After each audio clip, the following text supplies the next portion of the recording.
Olá pessoal, aqui é a professora Fabrícia e esta é a nossa aula referente à Agenda 5 da disciplina Tópicos Especiais em Política. De uma forma muito geral, assim como nas outras agendas, o objetivo aqui é falar brevemente o que a gente está chamando de povos e comunidades tradicionais e trazer alguns dados para a gente falar sobre a população indígena em Mato Grosso do Sul, porque na Agenda 6 a gente vai falar dos assentamentos rurais e na Agenda 7 vamos abordar os quilombolas. Então, além da definição aqui, eu vou trazer alguns dados específicos, tá? Gente, eu indiquei para vocês um material, só que eu gostaria de chamar a atenção que esse material, ele está só nas primeiras páginas ali, que eu indiquei como leitura obrigatória, tá? Entretanto, ele pode servir, a depender do que vocês vão escolher para fazer como roda de conversa, o material completo, que está indicado como complementar, ele também pode servir como uma base aí para vocês desenvolverem a roda de conversa, tá? Vai trazer alguns aspectos constitucionais, vai falar um pouquinho sobre a política nacional de desenvolvimento sustentável, né, que é a que a gente define em 2007 e pensar a própria definição que a gente tem em relação a essas comunidades. Então, ela pode ser um material útil para que vocês possam fazer a abordagem de vocês, tá? Então, dando sequência aqui no nosso material, acho que a primeira questão importante para a gente ressaltar é o que a gente pode legalmente definir como povos e comunidades tradicionais. O Decreto 6040 de 2007, que vai instituir a Política Nacional de Desenvolvimento Sustentável dos Povos e Comunidades Tradicionais, traz a seguinte definição, abre aspas, povos culturalmente diferenciados e que se reconheçam como tais, que possuem formas próprias de organização social, que ocupam e usam territórios e recursos naturais como condição para sua reprodução cultural, social, religiosa, ancestral e econômica, utilizando conhecimentos, inovações e práticas geradas e transmitidos pela tradição. É importante essa definição, gente, inclusive atente-se a ela, ela pode aparecer lá na provinha para vocês, ela é bastante importante para a gente pensar quem são essas comunidades. Então eu trouxe aqui alguns exemplos, né? A gente pode pensar em comunidades indígenas, quilombolas, ciganos, povos e comunidades de matriz africana, povos e comunidades de terreiro, extrativistas, ribeirinhos, pescadores artesanais, quebradeiras de coco babaçu. Então, só para vocês terem um exemplo aí de quais comunidades vocês poderiam depois fazer, inclusive, a atividade de extensão. Pois bem, se são tão diversos, trazem aí particularidades em relação à sua história, às suas tradições, às suas ancestralidades e saberes, o que é comum, quais são as características que poderiam, de alguma forma, a gente poderia definir em relação a essas comunidades tradicionais, tá? O que eu estou falando aí em relação ao que a gente chama de agenda? A agenda seria aquilo que, de alguma forma, seriam as pautas reivindicatórias também desses grupos. Então, a gente poderia pensar, de grosso modo, que o que junta todos esses povos e comunidades tradicionais é a ideia do acesso à terra, né? A luta pela terra que vai garantir, de alguma maneira, a preservação dos seus territórios. Vai trazer a questão da territorialidade como elemento central, vai desafiar a questão de pensar a questão fundiária, por exemplo, traz a questão da ancestralidade, traz uma outra organização social, inclusive o texto vai falar um pouquinho disso, né, de pensar que essa organização social está muito baseada em conformações de famílias, então a gente tem, às vezes, numa mesma casa, a gente tem várias e várias grupos familiares ali que tem uma ancestralidade comum. A gente vai pensar numa produção que tem como base a troca e a solidariedade, que tem a autonomia e a liberdade, por isso que é muito difícil a gente levar para essas comunidades uma lógica mais mercadológica, digamos assim. Exigir que elas tenham algo que não necessariamente fazem parte da história, da tradição e das relações que se estabelecem naquele território, naquela etnia ou comunidade, ou como vocês gostariam de definir. Tá? Então é importante a gente ressaltar esse aspecto. Então a gente também tem um comum aí, uma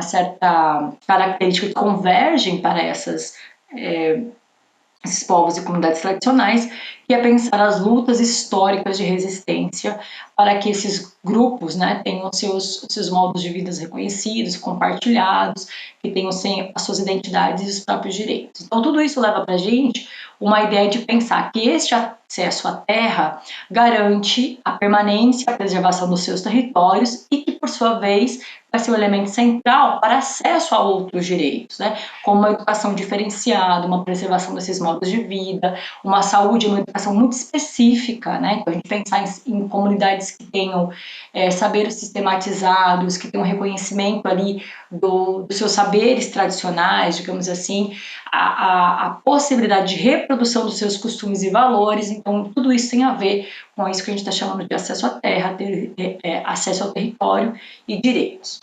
Pois bem, como que a gente pode pensar, e aí eu vou fazer um recorte aqui dessas comunidades, dentre elas a comunidade indígena, no Mato Grosso do Sul. Então veja só, eu andei fazendo umas pesquisas aí para trazer alguns dados mais atuais, e a gente tem recentemente a compilação dos dados do Censo 2022, né?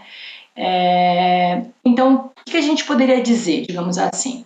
Que a gente tem um aumento, vamos pensar que o último censo era de 2010, então todos esses dados são em relação ao que a gente tinha anteriormente.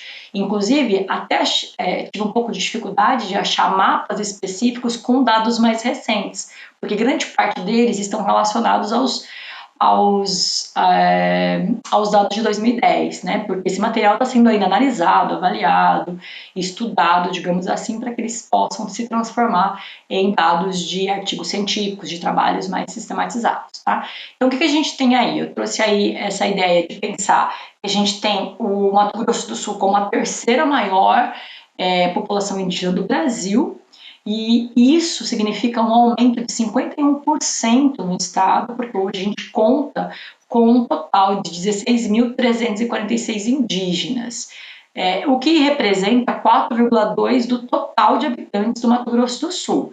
Eles estão presentes em 79 municípios, ou seja, em todos os municípios do nosso estado, mas que se concentra em algumas cidades. Então, Campo Grande, Dourado, Mondaia, Pidauana e Miranda são as cidades que têm aí, na sequência, a maior quantidade de população indígena, que podem estar nos seus territórios específicos em áreas demarcadas e reconhecidas, 68.534 indígenas, ou podem estar em territórios fora dessas áreas, que estão em demanda de reconhecimento, de demarcação e tudo mais, ou em áreas urbanas, que contabilizaria 47.812.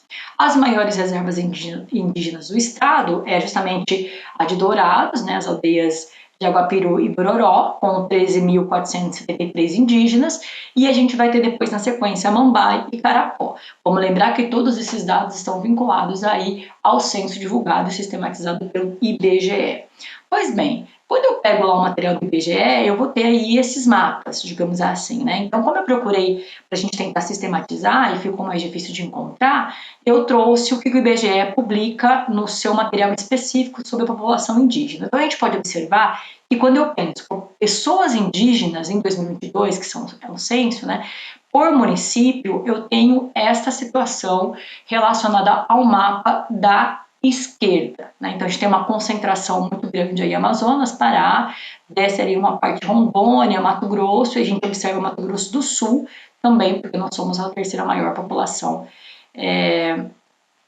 de indígenas do Brasil. Quando eu penso lá já no mapa da direita, pessoas indígenas em terras indígenas, a gente percebe que é um pouquinho menor esse dado. Então a gente tem aí a região mais concentrada, obviamente, da Amazônia, Amazonas e Pará, né, uma parte ali também do Mato Grosso, Rondônia e uma parte também do Mato Grosso do Sul. Então a gente observa que uma coisa a gente tem pessoas indígenas, outra coisa a gente tem pessoas indígenas em terras indígenas. Isso é importante porque tem a ver lá com o reconhecimento também dessas particularidades dos povos e comunidades tradicionais. Tá? Então, outra questão importante aqui, gente, que eu tentei trazer, e como eu disse para vocês, eu tentei localizar aí mapas em específicos, mas veja só, eu vou trazer aqui 2 sites específicos para que vocês possam, a depender do que vocês definirem como possibilidades de fazer pesquisa, né? Então, esses dados aqui, pelo que eu observei, não são dados ainda atualizados com o censo recente, mas eu posso pesquisar. Então, quando eu acesso o painel, por exemplo, eu consigo colocar aqui só o estado do Mato Grosso do Sul. Eu tentei fazer isso, mas de alguma maneira ele vai trazer de uma forma muito ainda concentrada. Então, a depender de onde vocês estiverem aí no estado e quiserem fazer um levantamento, vocês conseguem a partir desse site, tá vendo? Eu posso ir aproximando do mapa, posso ir localizando, vai me dando aqui algumas características, ó, de área, né, como está a situação, qual a população, então eu posso olhar a partir de onde vocês estiverem, eu posso tentar, de alguma maneira, fazer um mapeamento disso. Um outro site também que pode auxiliá-los na construção da nossa atividade de extensão é este site aqui, tá? Então, é da articulação dos povos indígenas, traz principalmente uma questão, vocês podem colocar aqui do lado, vocês podem colocar em português, que ele vai trazer aí alguns aspectos, inclusive do acampamento Terra Livre. A gente tem algumas questões aqui que vocês podem utilizar como material para a realização da roda de conversa, tá? Dependendo do que vocês gostariam de abordar, ok? Bom, gente, por enquanto é isso. Eu acho que esta aula ela tem um pouquinho mais o objetivo de fazer esse panorama e trazer algumas possibilidades para que vocês possam pensar, desenvolver, planejar e realizar a atividade de extensão. Por enquanto é isso. Obrigada e até a nossa próxima aula.